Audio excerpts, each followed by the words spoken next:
이제 이 질문도 차인델 거부님이라고 20살 된 청년 불자셔요. 이분께서 이제 좀 길게 질문을 하셨는데 그 답변하는 가운데 어찌 잘못돼가지고 그 질문이 삭제돼 버렸어요. 알고 보니까 이 거부님이 질문 내용을 좀 수정하다가 실수를 해서 글 전체를 삭제해 버렸다네. 그래가지고 지금 질문 내용은 없이 제가 답변만 이렇게 좀 달아놓은 게 우리 카페에 있어요. 자, 요 내용을 가지고 한번 좀 재밌는 이야기를 알아보도록 하겠습니다. 요거 우리 카페에 묻고 답하기에 있으니까 나중에 한번들 보시기로 하고요. 질문이 총 3개로 구성이 되어 있는데 첫 번째 질문은 자식을 낳아서 잘 키우는 것은 좋은 공덕이 됩니까? 이거예요. 자가문 부부님 자식 낳아보셨잖아요. 좋은 공덕이 되겠죠. 잘 좋은 공덕이 되겠죠? 그렇죠. 대원 부부님은 어째 따님하고 지금 힘겨루기를 하고 계시는지 몰라도 그래도 자식 낳아가지고 잘 키우는 것은 나의 기쁨이기도 하지만 공덕이 된다 이렇게 말하기에 뭐 그렇게 말하는데 이렇게 뭐 주저할 것은 아닐 것 같아요. 대원 부부님 어때요? 자식을 낳아서 잘 키우는 것은 공덕이 된다고 생각하셔요? 글쎄요, 기쁨인데도 공덕까지야 되겠는가 싶은데요. 예. 저는 이렇게 좀 정리를 해봤거든요. 제가 답변 드린 것을 이제 한번 보겠습니다. 먼저, 답변해가지고, 이 질문은 2가지로 나누어서 이해해야 합니다. 자식을 낳아서 잘 키우는 것이 좋은 공덕이 되느냐, 이랬으니까, 자식을 낳는다라는 측면하고, 잘 키운다라는 측면 2가지가 있죠. 자식을 낳아도 잘 키우지 못하면, 낳았다고 해서 무조건 공덕이 될 거냐, 이런 이야기죠. 그러니까, 자식을 낳는다는 측면과 잘 키운다는 측면 2가지 측면에서 이해해야 되겠습니다. 이랬고요. 먼저 자식을 잘 키우는 것은 공덕입니다. 일단 낳은 거 배제하고 낳은 자식을 잘 키웠다 이러면은 이것은 공덕입니다. 자식의 삶을 향상하게 하고 잘 키웠다라고 하는 것은 일단은 내 자식이지만 그 자식의 삶을 행복한 삶을 만들어줬다 이런 얘기잖아요. 잘 키웠다. 자식의 삶을 향상시켰다 이런 얘기죠. 자식의 삶을 향상하게 하고 그로 인해 자식의 삶에 관계되는 많은 생명들에게 좋은 영향을 미칠 것이기 때문입니다. 이랬어요. 자식을 잘 키웠다라고 하는 것은 자식이 이리저리 다니면서 10악업을 나쁜 짓은 골고루 갖춰서 행한다 이러면은 그거 잘 키웠다라고 못하죠. 잘 키웠다라고 하는 것은 그래도 이 자식이 착한 사람이 되어서 착한 삶을 살아가기 때문에 그 삶을 통해서 자기 자신도 행복하고 향상될 것이고 그 자식과 관계되는 많은 생명들에게 뭐 사람이 될 수도 있고 뭐 짐승이 될 수도 있고 많은 생명들에게 자기의 올바른 행위를 통해서 그 좋은 영향을 미칠 것이다. 그러니 내가 자식 하나를 잘 키웠다라고 하는 것은 자식을 위해서도 좋은 일을 한 거고 자식의 삶에 관계하는 많은 생명들을 위해서도 좋은 일을 한 거야. 이렇게 볼 수가 있는 거죠. 그러니까 자식을 잘 키우는 것은 공덕이다. 이렇게 우리가 말하는데 이렇게 주저할 일이 아닌 것 같아요. 정말로 우리가 주저할 부분이 있다면 내가 내 자식을 잘 키웠는가 하는 부분에 대해서는 냉정하게 봐야죠. 그래서 이런 부분이라도 내가 자식을 잘못 키운 부분이 있다 라고 보인다면 고민해야죠. 어떻게 해서 이 자식을 잘 큰 자식으로 바꿔줄 것인가, 그거 고민해야 되겠죠. 부모로서 해야 될 일이죠. 아무튼 잘 키웠다라고 본다면 자식을 잘 키우는 것 자체는 공덕이다 라고 말하는데 뭐 저로서는 이런 주저함이 없을 것 같아요. 그러나 자식을 낳는 것은 여러 경우가 있을 것입니다. 삶의 토대를 어디에 두느냐에 따라 달라질 것이기 때문입니다. 출가자는 자식을 낳지 않아야 할 것이고, 제가 출가하기 전에 자식 낳은 것이야 흉될 일이 아니겠지만 출가한 다음에 제가 어찌해서 자식을 낳았다 이러면 좀 곤란하죠. 나의 삶이, 나의 삶의 토대가 어디냐. 내가 출가한 사람이라면 출가한 사람으로서는 자식을 낳지 않는 것이 잘하는 일이다. 당연하죠. 제가 잘하면 환경에 따라 달라질 수 있을 것입니다. 이랬어요.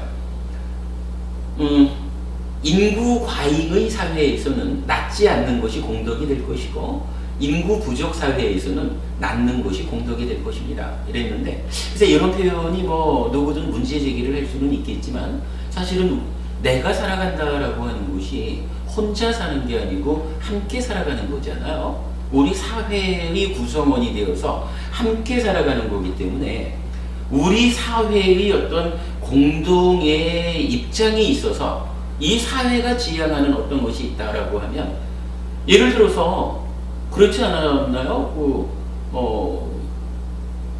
몇십 년 전으로 돌아가서 우리가 이 세상에 태어날 때쯤 되면은 사실은 인구 증가 속도가 너무 빨라가지고 둘도 많다 이랬던 거 아니겠어요? 잘 둔 딸 하나 열아들 안 부럽다 뭐 이런 얘기를 했던 게 뭐냐면, 이 사회가 너무 많은 자식을 낳는 것으로 인해서 우리 사회가 공동적으로 많은 괴로움을 겪게 됩니다. 이런 문제 때문에 뭐 그러한 사회적 환경에서는 낳지 마십시오. 둘도 많습니다. 딸 하나라고 해도 잘 키우면 열아들 부럽지 않습니다. 이렇게 말을 하는 거잖아요. 그런가 하면 요즘 같으면 어때요? 요즘 같으면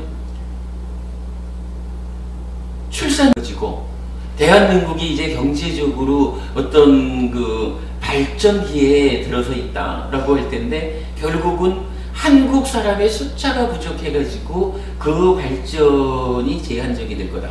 뭐 이렇게까지 되니까 정부에서는 자식 하나 낳을 때마다 돈을 줍니다라고 해가면서까지 자식을 낳아주십시오 라고 그야말로 부탁을 하는 거잖아요. 젊은 사람들한테. 뭐 이거 다른 건가요? 뭐 우리 사회가 가지고 있는 환경이 지금으로서는 자식을 낳아주십시오. 그것이 우리 사회 모두를 위한 훌륭한 일입니다. 득이 되는 일입니다. 뭐 그렇다면 요즘 같은 세상에서는 뭐 자식을 낳아주는 것이 공덕이 된다 이렇게 말할 수 있겠죠. 그래서 잘 키우는 것 자체는 뭐 무조건 공덕이다 이렇게 봐야 될 텐데, 자식을 낳는다라고 하는 부분은 무조건 공덕이 된다 이렇게 말할 수만은 없을 것 같아요. 사회적인 우리가 이런 사회의 구성원으로 남들과 함께 산다라고 하는 뭐 우리의 현실적인 문제 때문에 그 사회 환경에 따라서 달라질 수 있을 것이다 라는 부분을 좀 보아야 할 것 같고요. 그 다음에는 이제 이렇게 적어봤어요. 어떤 사람은 자식을 낳는 것이 괴로운 덩어리, 오치온을 생겨나게 하는 것이니 옳지 않다고 말하기도 합니다. 오치온인 자식 스스로의 괴로운 삶을 만들어주는 것이기도 하고, 그로 인해 생겨나는 부모-자식 관계도 괴로움을 만들기 때문이라고 합니다. 이런 얘기죠. 사실 뭐 제가 그 가까운 우리 선배 스님 한 분은 가끔씩 이제 농담 삼아 말씀하실 때 보면 그랬는데요. 그 이제 신도분들 이렇게 만나면은 장가가지 마라, 시집가지 마라 이런다는 거예요. 안 가는 게 행복한 거다 이러는데, 둘이 이제 결혼을 어쨌든 하잖아요. 결혼하면 그 다음에 그랬는데요. 자식 낳지 마라. 자식 낳지 않고 사는 게 그나마 행복한 거다. 뭐 이렇게 이제 뭐 농담처럼 저희 같이 말씀을 나눈 적도 있는데, 이제 그게 어떤 이야기냐면 그거예요. 자식을 낳는다라고 하는 게 뭐 우리 스스로도 다 오치온 괴로운 덩어리잖아요. 자식을 하나 낳으면 태어나는 그 자식이 어떤 자식이 생겨나는 거냐 하면 괴로움 덩어리인 오치훈이 생겨나는 거라. 그러니까 왜 둘이 결혼해가지고 괴로움 덩어리를 만들어줘? 안 나면 괴로움 덩어리 하나 안 생겨날 거 아니에요. 뭐 이런 이야기. 이제 그런 이야기를 이제 뭐 담아가지고 그러니까 낳지 마, 안 낳는 게 좋아 이렇게 말하는 사람도 있는 거죠. 그런데 이제 저는 좀 다른 이야기를 적었어요. 하지만 현실은 현실대로 받아들여야 할 것입니다. 사람들 간의 관계로 구성되는 이 사회에 태어났다면 관계 맺음은 곧 삶입니다. 관계 맺음 자체는 인정하되 관계를 잘 맺기 위해 노력해야 합니다. 관계는 몸과 마음의 관계로 구성되는 나 자신으로부터 가족, 사람들, 생명들과의 관계로 확장될 것입니다. 그렇다면 낫지 않는 것보다는 관계를 잘 맺는 것이 더 중요하다고 해야 할 것입니다. 부처님은 관계를 잘 맺기 위한 방법으로 3가지 공덕행을 지시하는데 5개 보시 수행입니다.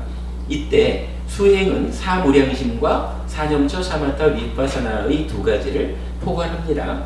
이랬어요. 이게 이제 일단 뭐 말로는 우리가 그 괴로운 덩어리를 만드는 거를 왜 하냐? 자식 낳지 말자! 뭐 이렇게 말할 수도 있지만 그러나 어쨌든 우리가 관계 속에서 살아가는 사람으로 태어났다는 거예요. 사람으로 태어나서 살아가는 가운데 이 관계 맺음에 충실해야 되는 것은 태어난 가운데는 그야말로 어찌할 수 없는 우리 삶의 기준이 되는 일이다. 이것을 우리가 부정해야 되겠느냐 하는 측면에서 우리 삶을 좀 바라보자라고 하는 건데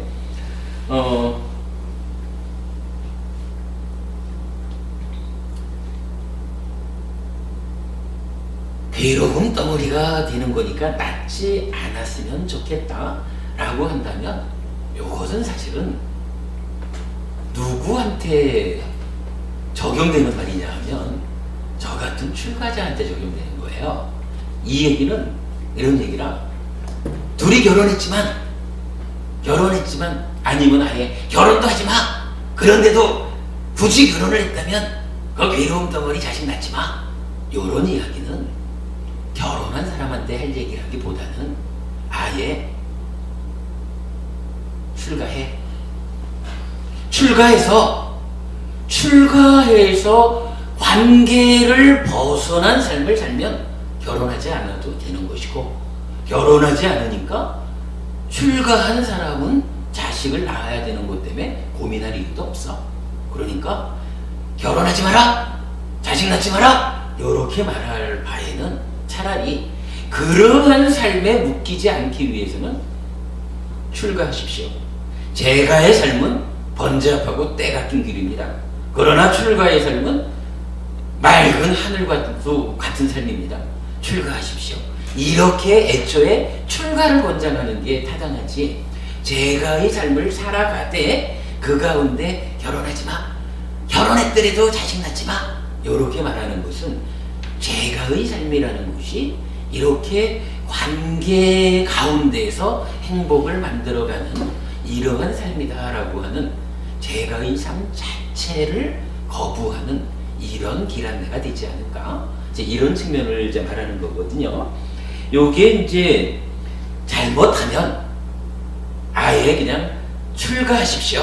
그래서 출가자로서의 청정한 삶을 사십시오. 이러면은 뭐 표현하자면 도인 되십시오. 이렇게 좋은 뜻으로 받아들일 수가 있는데 출가하라고 권장되지 않는 상태에서 제가의 삶을 유지하는 가운데 결혼도 하지 말고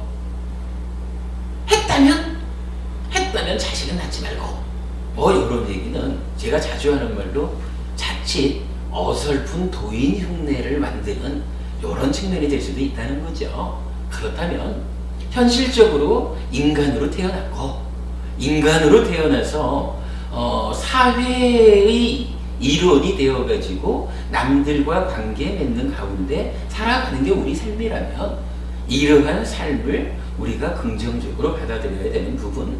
그러니까 부처님도 제가 제자한테는 제가 제자한테는 부처님이 결혼하지 마! 이렇게 한마디도 안 하시잖아요. 부처님이 제가 제자한테 그대들은 결혼했다 그래도 괴로운 덩어리 자식 낳지 마! 이런 말씀 한마디도 안 하시잖아요. 제가자에게는 제가자로서의 삶의 틀이 있는 거거든요. 그러니까 제가자가 자식을 낳는 부분에 대해서는 문제 제기를 할 일은 아닌 것 같다. 그 부분은 낳지 마라라고 문제 제기를 하는 것보다는 뭐 자식을 낳는다라는 것은 내 삶의 제가자로서의 삶에서 당연하고 타당한 이야기다. 그렇다면 어디에 주목해가지고 살아야 되느냐? 자식을 낳은 상태라면 이제 자식을 잘 키우는 일, 그죠? 자식을 잘 키우는 일에 주목해가지고 삶이 이루어져야 사회의 구성원으로 출가하지 않은 제가제자로서 가르침에 입각해서 올바르게 삶을 살아가는 것이다. 이렇게 우리가 기준할 수 있겠죠. 그래서 이제 제가 이렇게 이제 요 문제에 대한 결론을 내봤어요. 그렇다면 제가자에게는 자식을 낳아 잘 키우는 것이 올바른 삶이라고 하겠습니다. 오계 보시 수행의 세 가지 공덕행을 통해 자기 자신으로부터 가족, 사람들, 생명들과의 관계를 잘 맺어가면 사람으로 태어나 살아가는 현실 속에서 복된 삶, 행복한 삶을 결과맺게 될 것입니다. 이것이 바로 공덕이 되는 삶입니다. 이랬어요. 뭐 여기서 약간 계속 공덕행을 통해서 나 자신으로부터 가족이라는 관계, 사람들이라고 하는 관계, 생명들이라고 하는 관계, 이렇게 확장되어가는 가운데에 관계를 잘 맺자라고 하는 요거 달리 말하면 우리가 수행 가운데 어떤 용어로서 대입할 수가 있을까요? 대원법은 요게 우리 수행을 말할 때 어떤 부분에서 요 이야기가 적용될까요? 경전에서는요, 자비시사 사무량심을 설명할 때 꼭 요런 표현이 나타나요. 모두를, 그러니까 모든 생명을 대상으로 하는 거예요. 여기 차츰차츰 내가 자애의 마음을 넓혀간다라고 할 때도 이 자애의 마음을 차츰차츰 넓혀가가지고 최종적으로는 모두를 나인 양 요렇게 그 표현을 하고 있어요. 그러니까 나 자신부터 가족, 뭐 우리 동네, 한국 뭐 이렇게 나가겠지만 내가 크게 보면 사람, 그리고는 사람뿐만 아니라 모든 생명, 개도 고양이도 하늘 사람도 모든 생명까지로 이 자애의 마음을 포괄적으로 넓혀가는 거, 요게 자애 수행이거든요. 동일하게 자비시사에 대해서 적용이 되거든요. 그러면 지금 제가 몇 번 반복을 했지만 자식을 낳아서 잘 키운다 라고 할 때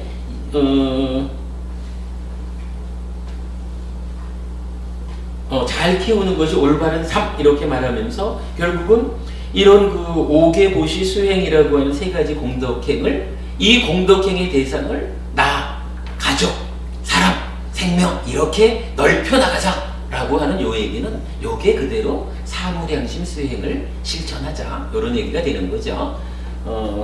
아무래도 이제 관계라고 하는 측면을 우리가 주목해서 본다면 사무량심 수행으로서 우리가 적용해서 말할 수가 있죠. 그런데 이제 여기에서 우리가 사실은 한국 사회의 현실 하나를 좀 돌아봐야 될 필요는 있어요. 제가 이제 사람으로 태어나 살아가는 현실 속에서 이런 표현을 썼는데, 요 현실이라고 하는 게 좀 전에 본 바로는 우리 사회가 인구 과잉의 사회에서는 낫지 않는 거, 둘도 많다, 이게 공덕이 될 때가 있는 거고, 요즘 사회 같으면은 좀 아이를 낳아주십시오 이래가지고 아이를 낳을 때마다 정부에서 돈까지 지원해가면서 이렇게 하는데도 사실은 출산율이 매우 낮잖아요. 출산율이 매우 낮은 것은 무엇 때문인가요? 요게 사실은 우리 사회의, 그러니까 현재 우리 사회가 갖고 있는 문제잖아요. 아이를 안 낳는 이유가 기본적으로 주택의, 그러니까 집 문제를 해결하지 못한다는 거, 육아 문제, 육아 비용을 감당하지 못한다는 거, 뭐 이런 문제 때문에 아이를 안 낳잖아요. 사실은 그보다 좀 더 심한 경우로는 아예 결혼을 안 하잖아요. 집을 마련할 자신이 없고 아이를 낳아서 키울 자신이 없다 보니까 요즘 젊은이들이 결혼을 안 한다는 거잖아요. 사실은 이게 참 슬픈 현실이죠. 현실적으로 우리가 이렇게 그 어떤 사회 경제적인 문제 때문에 그 출산을 기피한다라고 하는 요런 것은 조금 다르게 표현을 해보면 이게 이렇게 되는 거예요. 관계를, 우리가 좀 전에 말한 대로 관계를 내 자신에서부터 시작해서 가족으로, 사람으로, 생명으로 이렇게 넓혀가면서 잘 관계를 맺어가는 것이 사람으로 태어나서 우리가 참으로 공덕을 지어가면서 살아가는 방법이다. 이렇게 말했는데, 이런 사회 현실이 집의 문제라든가 육아 비용의 문제라든가 이런 것 때문에 아이 낳는 것을 기피해요. 요거 달리 말하면 뭔가요? 관계를 잘 맺기에 어려움이 큰 현실을 우리가 살아가고 있다. 자, 자식을 낳았어요. 자식을 낳았는데 자식한테 지 공부방 하나 제대로 변변하게 마련해 주기 힘들어요. 자식을 낳아가지고 분유값에서부터 시작해가지고 애들 뭐 사교육비 이거 감당하기가 힘들고 뭐 이래 되는 게 뭔가요? 내가 자식을 낳으면 그래도 남의 자식, 뭐 내 자식의 입장에서는 그 친구 되는 누구보다 기울지 않게 키워주고 싶은데 사회 현실이 그러지를 못해요. 그러다 보니까 내가 내 자식을 그런 어디 가서도 그 기울지 않는 자식으로 키워줄 만한 조건을 못 갖추고 있다. 내 자식하고 관계를 잘 맺기에 어려운 현실을 우리가 살고 있다. 뭐 이런 부분이 현실적으로 우리한테 와 있는 거죠. 물론 이제 이런 부분 때문에 사실은 이제 정부가 결국은 그 공공적으로 해결해야 되는 문제가 이제 제시되어 있는 거죠. 뭐 하여간 이런 현실적인 문제들이 있기는 하지만, 그러나 이제 원론적으로 가서 우리가 자 질문된 그대로 자식을 낳아서 잘 키우는 것은 좋은 공덕이 되는가? 이렇게 했을 때 답변은 하여간 이렇게 할 수밖에 없을 것 같아요. 자, 첫째로 잘 키우는 것은 무조건 공덕이 되는 겁니다.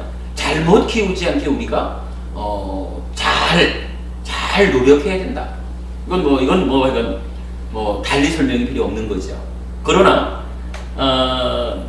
자식을 낳는 것은 어떻습니까? 라고 하는 부분에서는 우리가 이건 좀 신중하게 보아야 될 것 같아요. 그러나 제가 볼 때는 출가하지 않고 제가의 삶을 산다라고 할 때는 뭐 자기가 어떤 특별한 삶의 가치가 있어가지고 결혼하지 않고 애를 낳지 않고 뭐 이런 부분이야 뭐 어쩔 수 없겠지만 자식을 낳는 일 자체가 좋은 일입니까? 나쁜 일입니까? 공덕이 됩니까? 손해가 됩니까? 이렇게 말할 때는 일단 제가 제자의 삶이라고 하는 것은 결혼해서 가족을 구성하고 자식을 낳아가면서 이렇게 대를 이어가면서 살아가는 것이 사람으로 태어나서 살아가는 보편적인 모습이다. 이것을 부정해서는 안 될 것이다. 부처님도 이 부분에 대해서는 제가 자보고 결혼하지 마라, 애 낳지 마라 이렇게 권장하지는 않았다라는 부분 정도. 그래서 이런 누구든지 다 결혼해서 애를 많이 낳아서 복스러운 가정을 만들어 살고 싶지만 사회 현실이 그러지 못한 부분이 있다. 그 부분은 우리가 사회 공공적인 측면에서 풀어나가야 되는 부분도 가지고 있다. 이런 측면 정도로 그냥 답변을 한 것으로 하면 될 것 같아요. 그래서 그렇게 이제 첫 번째 질문, 자식에 관계된 답변을 했고요. 이제 두 번째로는 이제 두 분이 좀 잘 들으셔야 되는 문제예요. 이제 두 분이 자식 낳을 세대는 지났잖아요. 첫 번째 질문은 그 두 분의 자식들이 좀 더 주목해야 될 문제고, 이제 두 번째 질문이 뭐냐 하면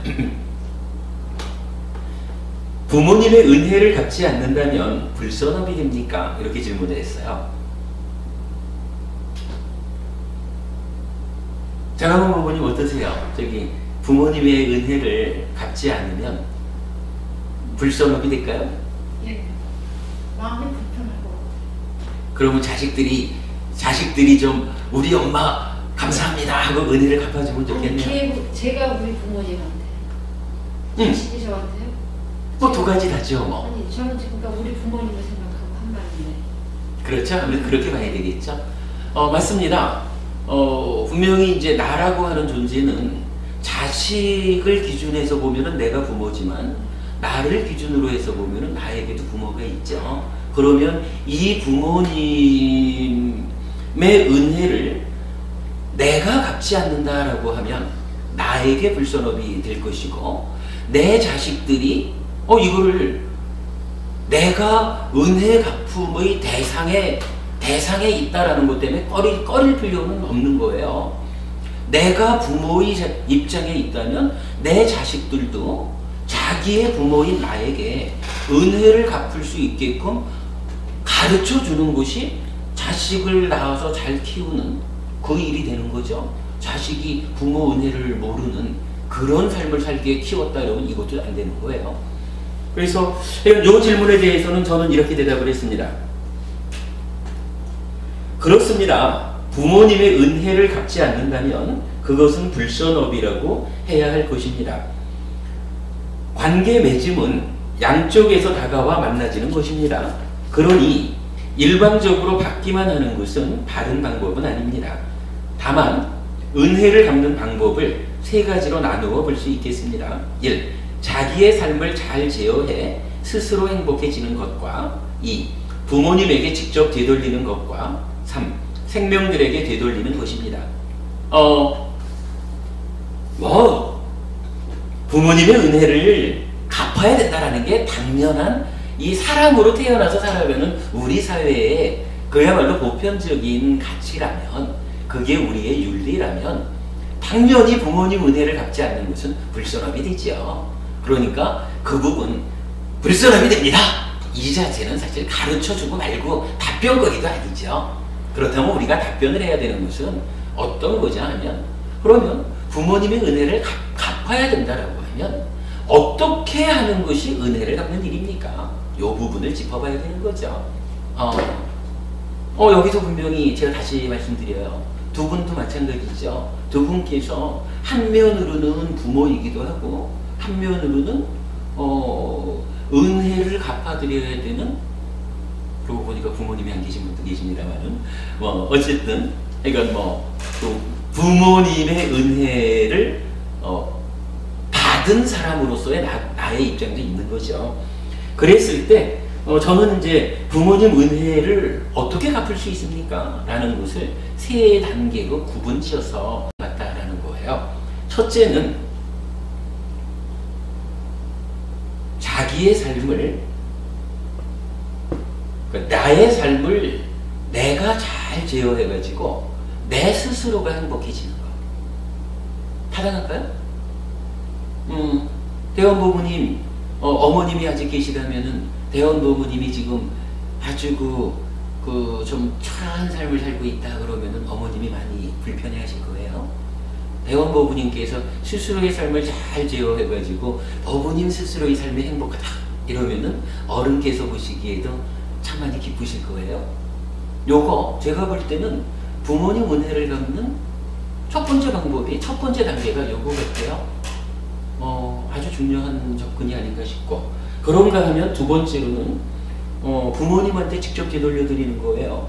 그래 이제 안 계신 입장에서는 그렇지만 그래도 부모님이 아직 계신 분들이라면 내 스스로가 잘 제어해서 행복해지는 것이 첫째지만 거기에 이어서 어떤 형태로든 엄마 고마워요, 아빠 고마워요, 뭐 어버이날을 기념해서 하든 아니면 한 달에 한 번씩이라도 찾아가서 어른을 뵈면서 감사의 마음을 어떤 형태로든 표하든 이렇게 직접적으로 부모님한테 이 감사의 마음을 되돌려드리는 요것도 은혜를 갚는 방법이다, 이렇게 생각이 되고요. 세 번째로는 이제 꼭 부모님한테 직접 되돌려드리는 요것만을 요거에 국한되지 않고 많은 생명들에게, 많은 사람들에게 부모님한테서 받은 그 은혜를 뭐랄까요? 부모님께서 나를 잘 키워주셨잖아요. 부모님 덕분에 내가 잘 컸다, 그래서 올바르게 살고 있다 라고 하면 이제 내가 할 수 있는 바 능력을 발휘해 가지고 많은 사람들에게 행복을 심어주는 그런 일, 그러면 그것 또한 부모님 은혜에 보답하는 일이다, 이렇게 세 가지로 구분할 수 있겠다라고 표현을 해봤고, 그거를 이제 조금 더 진행해서 이렇게 표현했어요. 아마도 1. 자기의 삶을 잘 제어해 스스로 행복해지는 것은 부모님에게 기쁨을 드리는 것이고 2. 부모님에게 직접 되돌리는 것은 만족을 드리는 것이라면 3. 생명들에게 폭넓게 되돌리는 것은 큰 공덕을 드리는 것이라고 하여도 좋을 것입니다, 이랬거든요. 여러분 이거 타당하죠? 좀 쑥스럽긴 하지만 제가 요거를 쓰면서 제 이야기를 좀 생각해 봤어요. 그냥 편하게 한번 제 경우로 대입을 해봤는데 이런 이야기예요. 제가 출가하기 전에 그래도 뭐 어렸다, 젊었다 이럴 때는 아주 잘하지는 않았지만 그래도 공부도 좀 곧잘 했고, 그래서 뭐 우리 때로는 명문대학이라고 하는 데를 들어갔고, 대학을 졸업하고는 뭐 우리 회사 내부에서는 슈퍼 엑셀런트를 추구하는 뭐 인류 기업을 다녔죠. 뭐 그러할 때 우리 부모님이 저를 참 자랑스러워하고 참 기뻐하셨거든요. 그러다가 어느 날 참 쫓겨난 것도 아닌데도 불구하고 회사를 그만두고 제가 뭐 조그맣게 한번 사장이 돼보자 뭐 이런 욕심이 생겨가지고 회사를 그만뒀거든요. 그래서 이제 원주 가가지고선 한 10년 정도를 뭐 엄마가 계시는 곳 가까이에서 살았거든요. 그런데 제가 5계를 지키는 삶도 실천하지를 못하고 뭐 한 10년 이렇게 그냥 장사를 한답시고 있다 보니까 확실히 그래요. 부처님 가르침이 분명해요. 5계를 지키지 않는 가운데에 어찌 해보려고 뭐 이래 하다 보니까 삶이 참 초라해졌어요. 제 삶이 참 많이 초라해졌는데, 그러니까 우리 엄마가 저를 보는 일이 참 안타까운 거예요. 저 자식이 옛날에는 그렇게 공부도 잘하고 명문대학을 가고 인류기업을 가가지고 아주 자랑스럽고 그랬는데 어째 와가지고 사는 꼴이 저렇게 초라할까? 그러니까 엄청 안타까운 거예요, 엄마 입장에서. 그러니까 엄마한테 은혜를 갚는 거는 고사하고 엄청나게 큰 괴로움을 드린 거죠. 그러다가 이제 제가 뭐 어느 순간 출가합니다, 그래가지고 출가를 하니 엄마 입장에서는 저의 출가라고 하는 것이 그야말로 가슴에 못 하나 박는 거죠. 참 초라한, 그러니까 삶이 참 초라해지는 그걸 보면서도 참 많이 슬펐는데, 이제 거기에 갑자기 출가를 하겠노라 하고는 머리 감고 떠나버리니 얼마나 슬프셨겠어요. 그러한 과정을 제가 겪었단 말이죠. 그랬는데 이게 말이에요, 만약에 제가 출가를 해서 출가자로서의 삶을 살면서도 뭐 껍데기로는 중이야 라고 하면서도 뭐 속으로는 뭐 이리저리 해가지고서 그냥 뭐 다니면서 참 중답지 못하게 살고 공부하지 않고 뭐 이랬다, 그러면은 출가자로 살아가도 사실은 사람들한테 에이 저게 껍데기만 중이지 뭐 이렇게 손가락질 받을 거예요. 그러면 아마도 우리 엄마가 지금도 저를 보면서 에이구 아들이라고 어찌 저렇게 힘들어졌을까 하고 저를 볼 때마다 슬퍼지실 거예요. 괴로움을 느낄 거예요. 그런데 제가 이제 어제 이 글을 쓰면서 제가 좀 많이 부끄럽기는 하지만 그래도 이제 나름대로 좀 돌아보니까 출가해서 지난 몇 년 동안의 삶의 과정에서 그래도 제가 크게 그러니까 출가자로서 손가락질 당할, 손가락질 받을 뭐 그러한 삶을 살지는 않은 것 같고 다행히 제가 나름대로 이 니까야라고 하는 이 경전에 의지해서 니까야를 풉니다 해가지고 참 부처님 가르침의 진정을 찾는 이 일을 뭐 따지자면 어쨌든 제가 이 일에 관해서만큼은 앞장서서 하는 거지 않습니까? 이 일을 앞장서서 이래 하고 있지요. 그러다 보니까 여기서 표현한 그대로예요. 어디 갔나요? 제가 뭐 그렇게 만족한 상태는 아니지만 스스로 저의 삶을 잘 제어해가지고 이제 제가 얼마만큼은 그래도 공부하는 사람으로서의 제 삶이 초라함을 벗어나가지고 이제 스스로 행복해졌거든요. 이제 제 스스로 행복해졌다 싶으니까 사람들이 저를 볼 때도 참 스님 보기에 좋습니다 이렇게 말을 해주고요. 이제 우리 엄마가 저를 보실 때도 우리 아들 스님이 참 출가할 때는 참 많이 걱정되고 마음이 안타까웠는데 이제는 그래도 우리 아들 스님이 이렇게 공부해서 자기 자리를 바르게 잡고 저렇게 보기에도 좀 푸근한 뭔가 좋은 모습이 드러나니까 참 다행스럽다 이렇게 생각을 하시는 거예요. 그러니까 요새는 우리 엄마가 저를 보시면은 아주 기뻐하셔요. 정말 기뻐하셔요. 그러니까 제 입장에서는 그렇구나. 내가 초라한 삶을 유지했던가 아니면 출가 이후에도 최소한 출가자로서 내가 해야 되는 어떠한 길, 어떠한 역할을 가지 못하고 손가락질 받는 중이 되었다면 공부의 성과를 내지 못하는 껍데기만 중인 상태로 살았다면 지금도 우리 엄마가 저를 보고 에이구 하고 걱정하고 있지 안타까워하지 아이고 우리 아들 스님 하면서 기뻐하지 않을 거란 말이죠. 요렇게 보니까 요만큼이라도 제가 스스로를 제어해서 해피 스님 스스로 해피해졌다 하는 요 상태가 우리 엄마한테 은혜를 갚는 일이 되었구나. 요렇게 제가 이해를 한 거예요. 어제 요 글을 쓰면서 저의 경우에 비추어 본 거지요. 타당하더라고요. 그리고 이제 두 번째가 이렇게 되는 거예요. 요새는 제가 올해 이제 여러 법부님들께서 해피법당에 후원 보시를 해주시다 보니까 그 덕에 얼마 전부터는 제가 매달 우리 엄마한테 약간의 용돈을 좀 보태드려요. 뭐 노인네가 되다 보니까 제가 약간의 용돈을 이제 여러분들 덕분에 이렇게 좀 보태드리는 것이 노인네인 엄마한테는 엄청 큰 생활비가 되는 거예요. 그러니까 제가 그 조금씩 보태드리는 그 용돈에 의해서 엄마는 엄청난 만족, 엄청난 행복이 되는 거예요. 그래서 제가 생각하기를 그렇구나.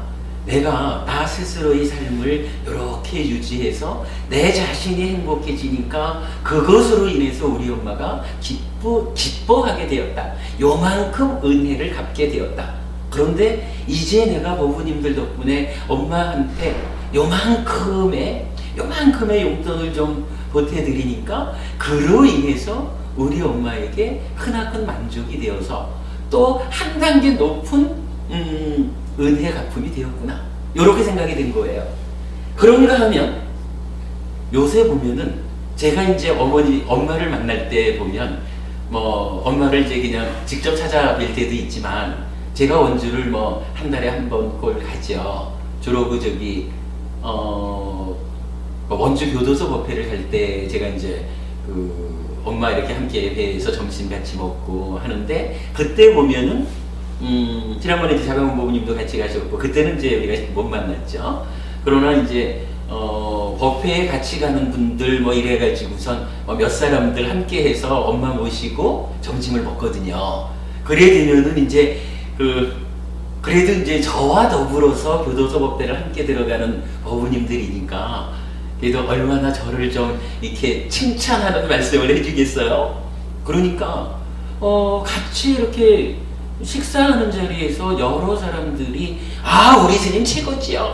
우리 스님이 말이죠. 막 이렇게 이제 말씀을 해주니까 이게 우리 엄마한테는 더 이상 바랄 게 없는 거예요.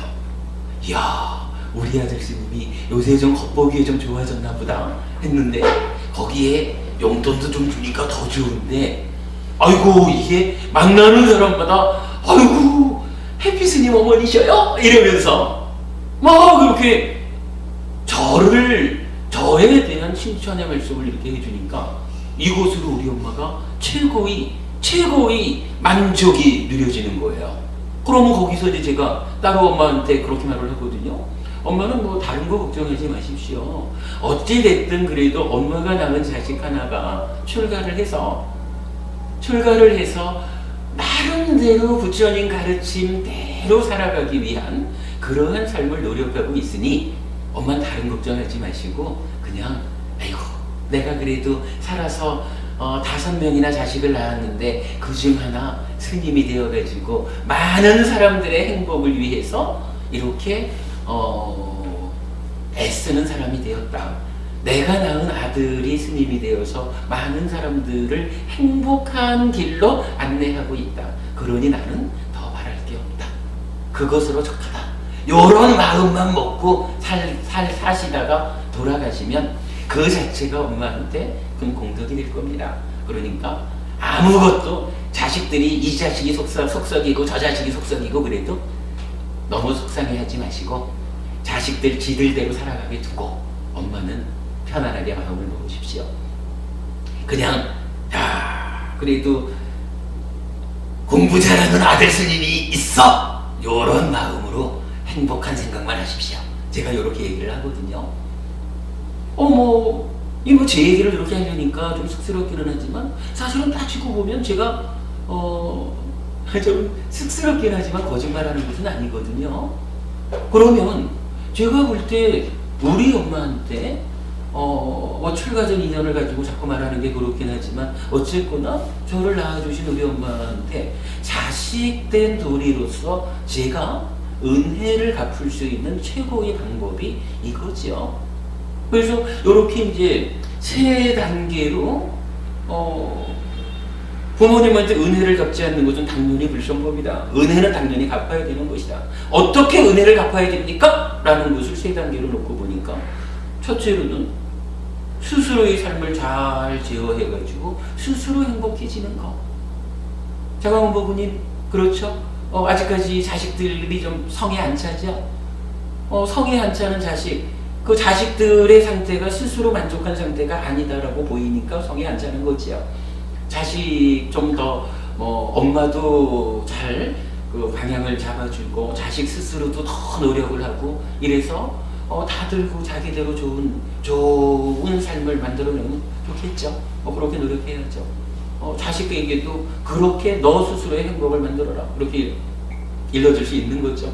그렇고 그러면서 엄마를 위해서 직접적으로 어떤 형태의 되돌림이 있으면 더욱 좋을 것이고 그 가운데 자식이 자기와 부모인 나만을 위해서가 아니라 훨씬 더 많은 사람들을 위해서 좋은 일을 해가지고 칭송받을 수 있으면 최고겠죠. 요렇게 은혜 갚는 일에 대해서 우리가 보아야 하겠다라는 생각이 들었고요. 그래서 그렇게 말했고 이 두 번째 주제에 대해서는 이제 이렇게 결론을 지었어요. 형편에 따라 어떻게 은혜를 갚을 것인지는 각자의 몫입니다. 그러나 부모님의 은혜는 평생을 갚아도 다 갚기 어려울 만큼 참 참으로 크다는 것을 은혜에 보답하지 못한 경, 안구 때려 니꺼야 둘의 모음 4의 2번 경이에요. 은혜에 보답하지 못한 경은 이렇게 말합니다. 참고 하셔서 부모님의 은혜에 잘 보답하는 현명한 자식이 되시기 바랍니다. 이랬거든요. 뭐 질문자가 20살 총각이니까. 요 경전이 이렇게 했대요. 자, 은혜에 보답하지 못한 경. 비구들이여, 두 사람의 은혜에 대해서는 쉽게 보답할 수 없다고 나는 말한다. 어떤 사람이 둘인가? 부모님이다. 비구들이여, 수명이 100년인 때에 태어나 100년 동안 살면서 내내 한쪽 어깨에 어머니를 태우고 다른 한쪽 어깨에 아버지를 태워드리더라도 향을 뿌리고 안마를 해드리고 목욕시켜드리고 몸을 문질러 드리면서 봉양을 하더라도 대소변을 받아내더라도 그들은 부모님의 은혜에 보답하지 못한다. 비구들이여, 어떤 사람이 그의 부모님을 비록 칠보가 가득한 큰 대지를 통치하는 최고의 왕위에 모시더라도 부모님의 은혜에 보답하지 못한다. 그것은 무슨 이유 때문인가? 비구들이여, 부모는 참으로 자식들에게 많은 것을 하나니 자식들을 키워주고 먹여주고 이 세상을 가르쳐주기 때문이다. 요거 공감하셔요? 비구들이여, 어떤 사람은 신심이 없는 부모로 하여금 스스로 삼보에 신심을 가지게 하고 신심에 머물게 하고 확고하게 굳히도록 한다. 계를 파한 부모로 하여금 스스로 계를 가지게 하고 계에 머물게 하고 계를 확고하게 굳히도록 한다. 인색한 부모로 하여금 스스로 보시하게 하고 보시하는 곳에 머물게 하고 보시하는 곳을 확고하게 굳히도록 한다. 통찰지가 없는 부모로 하여금 스스로 통찰지를 가지게 하고 통찰지에 머물게 하고 통찰지를 확고하게 붙이도록 한다. 비구들이여, 이렇게 함으로써 그는 참으로 부모의 은혜에 보답하는 것이다. 요게 경전이에요. 사실 니까야에서 보면 부모님의 은혜, 이 은혜 갚음에 대해서 뭐 많은 경전이 나타나는 것 같지는 않아요. 그런데도 중간중간 보면은 이렇게 부모님의 은혜가 얼마나 큰가. 그래서 예를 들어 부모님을 죽이는 것은 아라한을 죽이는 것과 같이 큰 죄를 짓는 것으로 간주하기도 하고 뭐 그래 나타나는데, 그러니까 요 경에서 이렇게 부모님의 은혜는 정말로 쉽게 갚을 수 없이 크다, 이렇게 말하는 거 꼭 기억을 해야 되죠. 근데 여기서는 이제 저는 두 가지를 좀 설명드리고 싶은데, 첫 번째 단락에서 이렇게 나왔어요. 부모는 참으로 자식들에게 많은 것을 하나니, 자, 자식들을 키워주고 먹여주고 이 세상을 가르쳐주기 때문이다 이랬거든요. 자가온 부모님도 자식들을 키우고 먹이고 세상을 가르쳐주면서 이렇게 키워왔죠. 그렇죠. 그러니까 그 자체가 은혜가 될 거예요. 그런데 이 내용을 보면 사실은 중요한 거 하나가 빠져있죠. 낳아준 이야기가 빠졌어요. 우리가 보통 말하면 부모님 은혜를 말하면은 그래도 낳아주신 거에서부터 시작해서 키워주고 가르쳐주고 이런 거잖아요. 근데 요 경전에서는 부모가 자식한테 많은 것을 한다라고 하면서 키워주고 먹여주고 세상을 가르쳐주기 때문에 이렇게 말하지 낳아준다라는 말이 안 나타나요. 저는 이 부분을 이렇게 이해했거든요. 한 가지 측면에서는 그러니까 자식을 낳는다라고 하는 요게 우리가 이제 일반적으로는 이제 엄마가 10달 동안 뱃속에서 키워가지고 이제 세상 밖으로 이제 태를 끊어서 낳아줘야 이제 이게 낳아준 거 이렇게 보지만, 달리 보면은 불교적으로는 태어난다. 전생에서 살다가 죽어서 새로운 금생이 시작된다라고 하는 것을 엄마의 태 밖으로 나오는 시점으로 보지를 않아요. 엄마의 태 안에서 수정란에 전생의 내 마음이 태에 들어오면 이제 수태한다라고 표현을 하죠. 그러면서 이제 뭐라 하죠? 입태? 뭐라고 표현을 하죠. 그러면 이렇게 이제 입태한 그때로부터 하나의 생명이 출발하는 거로 보거든요. 그러니까 낳는다라는 말을 구태여 쓰지 않아도 뱃속에서 10달 동안 그러니까 10달 동안 뱃속에 이 상태도 이미 입태한 그때로부터 시작해서 뱃속에서지만 키우고 있는 거예요. 그렇게 봐야 되겠죠. 그러면 굳이 낳아주신 은혜를 말하지 않아도 키워주었다라는 것 자체가 뱃속에서 키워주고 이제 몸 밖으로 꺼내가지고 세상살이 가운데 키워주고 이렇게 이해해도 되겠죠. 그러면 낳아주었다라는 말이 포함되는 거 하나고, 또 다른 측면에서는 요즘 한국 사회에서도 입양을 많이 하잖아요. 그 뭐라 하죠? 낳은 정도 크지만 기른 정도 크다 이렇게 이제 표현을 하지만 현재 사회적으로 입양이 보편화되고 있는 이런 시점에서 불교가 입양이 참으로 타당하게 가족을 구성하는 방법이다. 꼭 내가 내 배 아파 낳지 않더라도 입양해서라도 키우는 과정, 자식을 키워주는 것이 부모의 역할이다. 낳는다는 것에 구속되지 않아도 된다 하는 그 입양이라는 것이 불교적으로 아주 타당하게 가족을 구성하는 방법이다라고 하는 그 측면에서도 이 경전을 이해할 수 있다. 이렇게 이해할 수 있겠죠.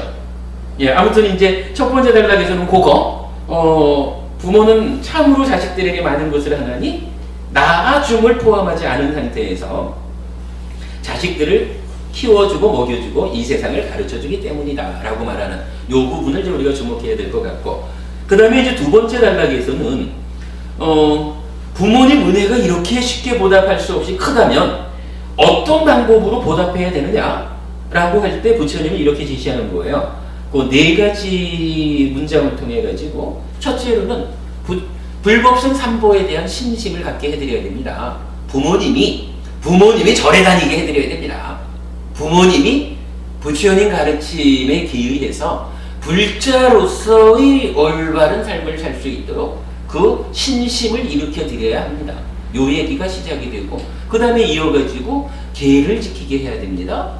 보시하게 해야 됩니다. 통찰지 이랬지만 지혜라는 것은 수행의 결과죠. 그러니까 수행하시게 해드려야 됩니다. 이런 얘기거든요. 그러면 뭐예요? 두 단락에서 참으로 부모의 은혜에 보답하는 것이다 라고 부처님이 그 보답하는 방법으로 제시해 주는 것은 이렇게 말할 수 있는 거라. 믿음에 도대해서 세 가지 공덕행으로 살아가시게끔 해드리는 것. 타당하죠? 믿음의 계와 보시와 통찰지 이러니까. 이렇게 놓고 보면 참 부처님은 모든 곳에서 불자들의 삶의 기준으로 세 가지 공덕행, 오계와 보시와 수행을 제시하고 있다는 게 다시 확인이 되죠. 다른 경전들에서도 이런 세 가지 공덕행 앞에 믿음을 넣어가지고 불자의 삶은 어때야 됩니까? 믿음에 도대해서 세 가지 공덕행을 실천해야 합니다. 이렇게 이제 많이 나타나고 있거든요. 그러니까 부모님 은혜에 보답하는 참으로 좋은 방법은 이제 믿음을 일으키게 해드리고 세 가지 공덕행으로 살아가실 수 있게. 세 가지 공덕행으로 산다는 게 살아서도 행복한 거고 죽으면 좋은 세상에 태어나게 해드리는 거잖아요.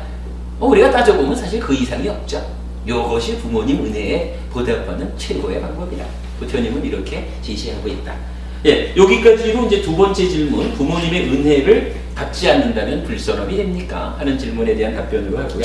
이 시간이 좀 깁니다만은 한 가지를 좀 더 하겠습니다. 세 번째로는 이분이 이런 질문을 하셨어요. 저는 소설가가 되고 싶은데 소설가가 올바른 직업입니까? 이렇게 질문을 했어요.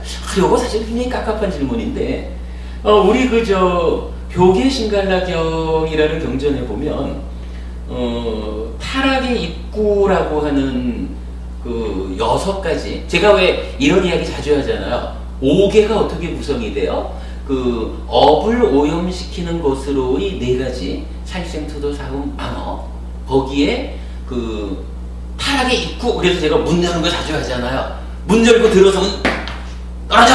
타락하는 거! 타락하면 안 되죠?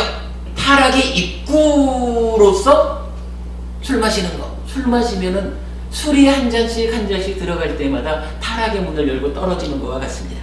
그러니까 술 마시면 안 됩니다. 이렇게 타락의 입구를 얘기하잖아요.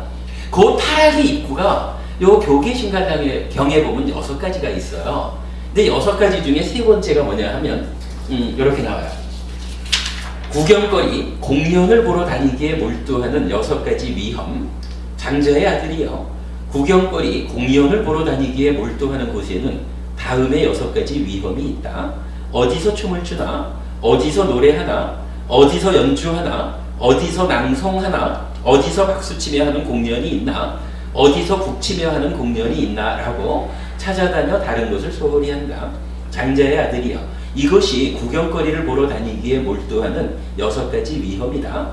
요런 교계신갈라경의 말씀에 견주어서 이 청년이 질문한 게 이런 거예요. 소설을 쓰는 거, 소설을 쓴다라는 것도 뭡니까? 이 소설이 좋으면 사람들이 소설을 보느라고 소설에 몰두해가지고 공연 보는 것에 몰두하는 것을 타락의 입구라고 하듯이, 내가 소설을 쓰면 소설에 몰두하느라고 타락의 입구에 떨어지는 그런 게 되지 않겠습니까? 그런 측면에서 볼 때 소설을 쓴다는 것은 그 타락의 입구에 서게 하는 빌미를 제공하는 직업이 되지 않겠습니까? 이렇게 질문을 한 거예요. 그래 이제 참 좀 곤란한 질문인데 제가 이런 답변은 이렇게 했어요. 소설가는 올바른 직업일 수도 있고 올바르지 않은 직업일 수도 있습니다. 자, 팔정도의 정명은 여기 성스러운 제자들은 잘못된 생활을 버리고 바른 생활로 생계를 유지한다 라고 합니다. 여기서 바른 생활로 생계를 유지하는 것을 바른 직업이라고 이해하면 적당할 것입니다. 이때 바른 생활은 5계를 지키는 삶 또는 10악업을 짓지 않는 삶 정도로 이해할 수 있을 것입니다. 경에 따라서는 열정적인 노력으로 얻었고 팔의 힘으로 모았고 땀으로 획득했으며 법 닦고 법에 따라서 얻은 재물 등으로 나타나기도 하는데, 요거 합리적인 행위 경에 나타났죠. 올바른 직업 여부를 판단하는 기준이 된다고 하겠습니다. 그렇다면 올바른 직업의 판단은 행위의 측면을 기준하는 것 같습니다. 행위의 옳고 그름에 의해 행위자의 과보로서의 고락이 결정된다는 것입니다. 걱정하시는 바 구경거리를 보러 다니기에 몰두하는 것에 대한 빌미를 제공하는 것은 행위자의 몫이 아닐 것입니다. 그보다는 오히려 몰두하는 사람의 몰두하는 행위에 의한 과보가 그에게 괴로운 과보를 가져오는 것이니 몰두하는 사람에게 스스로 자기의 삶을 잘 제어할 것을 요구하는 것이 타당하다고 하겠습니다. 이런 의미죠. 우리가 어떤 일을 하든지 간에 기본적으로 이제 살생하는 일을 직접 살생하는 일을 하는 직업은 사실 우리가 피해야 되죠. 직접적으로 남을 해치고 직접적으로 거짓말을 하고 이런 그 5계를 깨트려야만 일할 수 있는 직업, 10선업을 포기해야만 일할 수 있는 직업은 사실은 우리가 피해줘야 됩니다. 그것은 올바른 직업이 아니다 라고 우리가 기준을 잡아야 돼요. 저기 많은 사람들이 이런 부분을 말씀하면 서운하겠지만, 그러나 일단은 직업에 대한 기준은 그렇게 봐야 되죠. 그러고 나면 우리가 일상적으로 참 많은 직업이 우리 삶에, 이 사회에 있는 거고, 그 가운데 내가 어떤 한 가지 직업을 선택해서 살아가는 거거든요.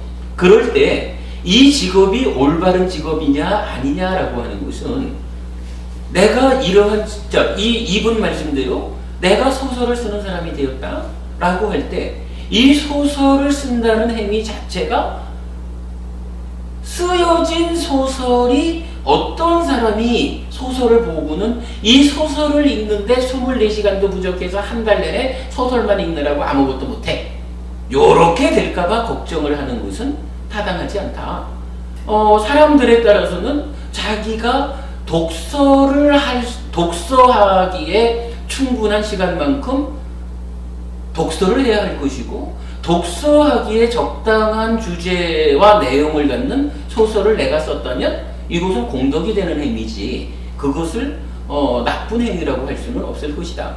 물론 소설을 쓰는 가운데서도 이 소설의 주제와 내용이 사실 뭐 사회적으로 많은 사람들을 해치게 하거나 잘못된 길로 인도하는 그런 소설을 쓴다 그러면 이것은 소설가라는 직업 자체가 나쁜 게 아니라 소설가 중에 자기가 행위를 잘못하는 것이지 소설가라는 직업 자체를 문제 삼아서 되는 것은 아니다.